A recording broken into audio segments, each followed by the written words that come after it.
walking with it.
Hello beautiful people! Welcome back to my channel dito sa Samsam TV. It's your Mama Sam. Kamusta naman kayo mga amigo, amiga, kumare at kumpare? So ngayon nandito tayo sa Nana Road. Kagagaling ko lang sa simbahan. So finally nakapagsimba din ako after ilang last na simba ko, I think yung mahal na araw pa.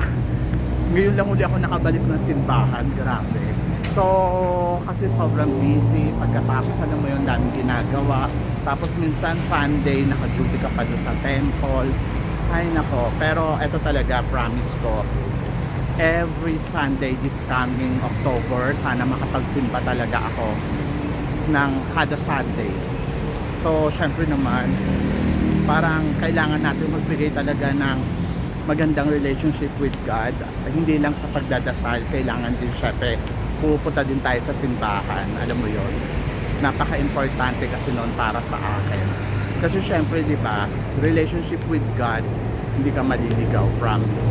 Subok ko yan, napatunayan ko yan ng maraming beses sa buhay ko. Basta kapit ka lang sa Kanya. Yung iba siguro minsan nawawala ng pag-asa, o yung iba hindi naniniwala.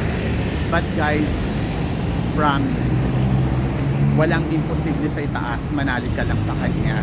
Yun lang talaga yung lagi kong masasabi sa inyo. At tumawag ka sa Panginoon, ibibigay niya ko yung pangangailangan. So yun. So ngayon nandito tayo sa Nana area, kung saan pupunta tayo sa Terminal 21. Kasi mag-isa lang akong nagsimba. Kasi ito naman kasi si Nu, tawag dito, ayaw niyang sumama magsimba. Eh paano naman kasi natutulog lang siya sa mass, tinutulugan niya yung mass, kaya sabi ko okay lang naman na pero dati sumasama siya sa akin, kaya lang ayun nga lang, natutulog siya pag mass. Tapos kapag yung paborito siyang kante, yung Osana, ayun, gusto niya yun. Anyway, pupuntahan ko siya ngayon sa Terminal 21 kasi magla-lunch kami ng bonggang-bongga. Ayan guys, kung pupunta kayo dito sa Bangkok, ito yung Nana. Ito yung Nana na maraming foreigner.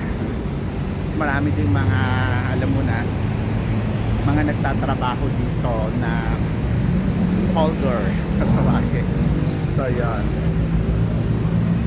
And ayan, visitor sa gabi. At marami kasi mga guards. At syempre maraming foreigner from iba't ibang klase ng bansa. Yun. Alam mo na, kadalasan na pupunta dito ay European. Yes. Mga taga-Europe. Kasi syempre yung mga taga-Europe, sila yung tawag dito, talagang madalas dito sa Thailand. So yon, so nandito lahat sa Nana ko. Ano yung gusto mong makita, nandito lahat. At panalo tong area to sa gabi, sa totoo lang. Marami mga nakatayo dyan. Nakatayo ng mga babae, bakla, mga black na lalaki, alam mo yon. Kasi yung mga African, hindi ko alam kung ano yung ginagawa nila, hindi ko alam kung callboy sila ha. Pero basta Basta sa gabi marami akong nakikita dyan ng mga, kasi minsan pag galing akong Miss Grand, dito ako bababa tapos pupunta akong BTS. Kasi yung Miss Grand kasi meron dyan, ano, parang way dyan. Tapos, ayan, dyan yung BTS, maglalakad ka dyan sa Nananaya, sa road na yan. Daming nakatayo ng mga black na, alam mo yun, para mga Will Smith ang datingan, yung iba nakakatakot, para mga manjojombag. Pero hindi ko alam kung ano yung business nila dito. Pero one time, may experience ako. Sinundan ako ng black man. So sinundan niya ako. Basta kung saan ako naglalakad, kasi parang pagdaan ko, napangiti siya sa akin. So ako naman, napatingin sa kanya. Tapos, ayun na, sinusundan niya na ako. Tapos gusto ko kasi matest yung what if kung susunod ka, what if kung sundan mo kaya din at ano kaya yung gagawin. So kasi gusto ko malaman kung ano yung business nila dito. Pagkatapos ayun, so sinundan niya ako. Tapos pumasok siya sa isang skin pa. So syempre takot ako. So pumasok din naman ako. Tapos ayun, kasi may parang toilet doon. Nag-toilet ako, tapos sumunod siya. Tapos ang offer niya sa akin, una, alam nyo na guys, droga. Yun. Ayun yung unang ino-offer niya. Tapos parang sabi niya, gusto mo ba daw ng ganito, ganyan. Sabi ko, no. Tapos parang sabi niya, ano bang hinahanap mo? Ginanong niya ako. Tapos, siyempre naka-pisil-pisil siya sa nota niya. So hindi ko alam. Tapos sabi ko, wala akong hinahanap. Naghahanap lang ako ng toilet. Tapos yun, lumabas na ako. Tapos, pumasok ako ng bar kasi sumusunod pa din siya. So natatakot ako. Baka mamaya, alam mo yun. So yun. So sabi ko nga, okay yung mga black men dyan. Hindi sila parang pabuti. Paano sila tawag dito? Meron silang business. Alam mo yun. Na sila yung siguro na mga nagbebenta dito ng mga droga, gano'n. Ewan ko ba, nakakaloka. Hindi ko naman na-underestimate sila or pinaano, pero minsan talaga yung mga black dito na galing Africa, parang involved talaga sila sa ganyan. Kaya medyo nakakatakot dumikit sa kanila, nakakatakot ma-involve sa ganyan ng mga tao, diba? So yun, so ganito kaganda yung Nana. O diba ang ganda, maraming hotel. Nakita niyo ba yung hotel na yan? Sabi nila, ang mahal daw ng per night dyan.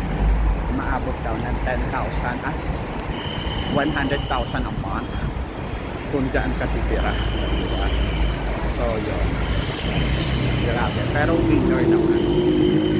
So syempre maraming hotel dito. Actually kung magsusurvey ka, ang mga hotel dito mura lang, umaabot lang ng 1,000 per night, mura lang. Tapos ang tips ko, kapag pupunta kayo ng Bangkok, tapos dito na kayo sa area na Nana, kasi malapit din siya sa Central World. Bukod doon malapit siya sa Central World, ano tawag dito, lahat na malapit siya. May mga papuntang Silom, papunta sa Ratchada. So easy to access sa lahat, kasi ito yung pinaka-center talaga, yung Nana, papuntang Central World. And then plus ano tawag dito, marami kang mabibili dyan sa gabi, kasi maraming mga sale dyan sa gabi nga lang.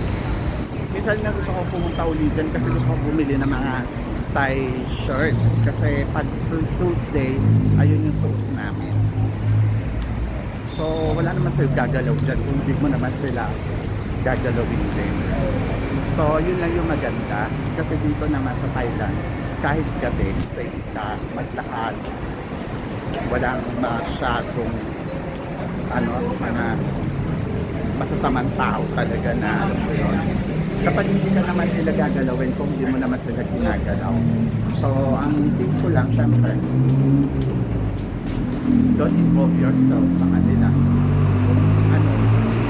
Diba? Nasa sa'yo yun. So yun, ano pa ba ang meron dito? Ang meron dito ay pag pagkain. Maraming pagkain. So yon, so isa siya sa mga tip ko.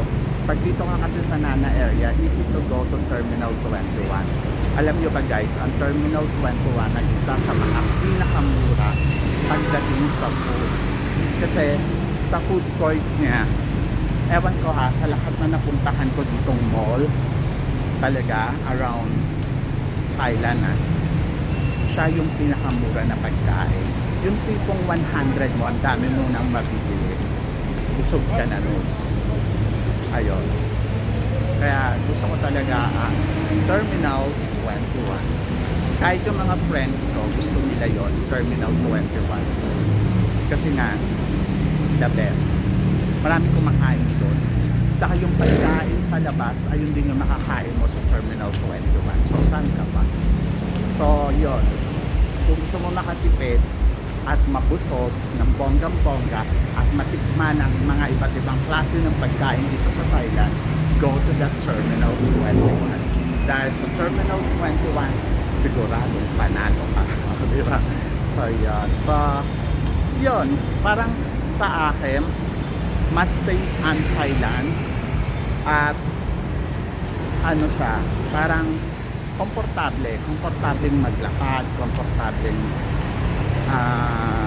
gawin mo yung gusto mo more than sa Pilipinas. Kasi sa Pilipinas kasi syempre pag nag-isa ka lang nakakatakot, may mga hold upper, may mga alam mo yun, bigla na lang lalapit sa'yo, ikupulog ka, mga ganon, hindi safe.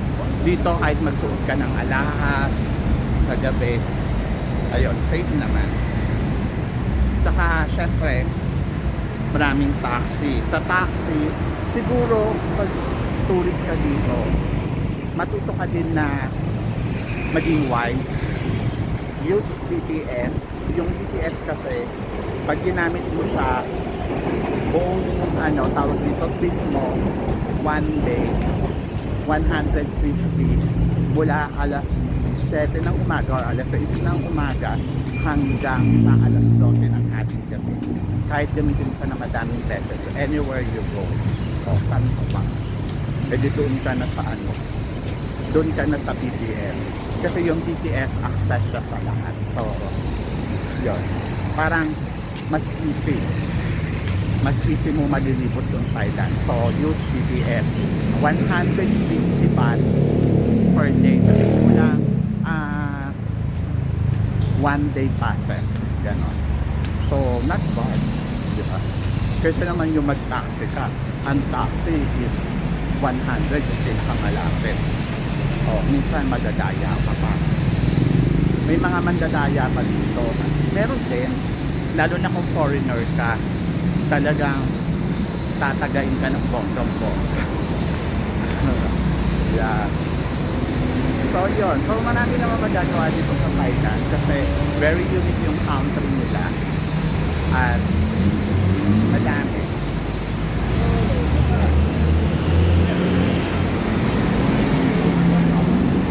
Kasi meron doon, sabi niya,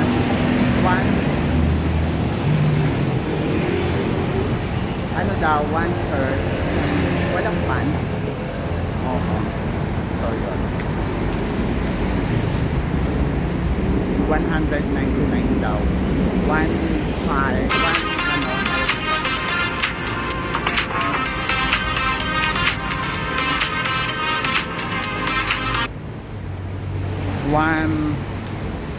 dito?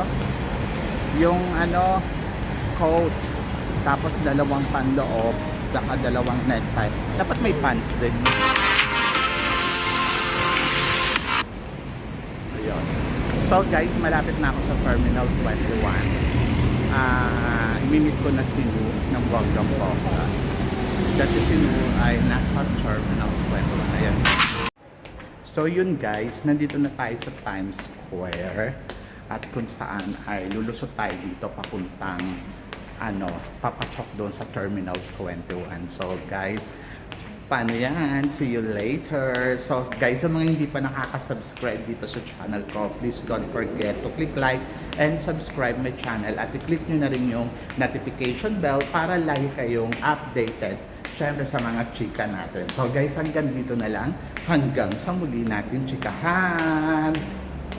Paalam! Thank you guys!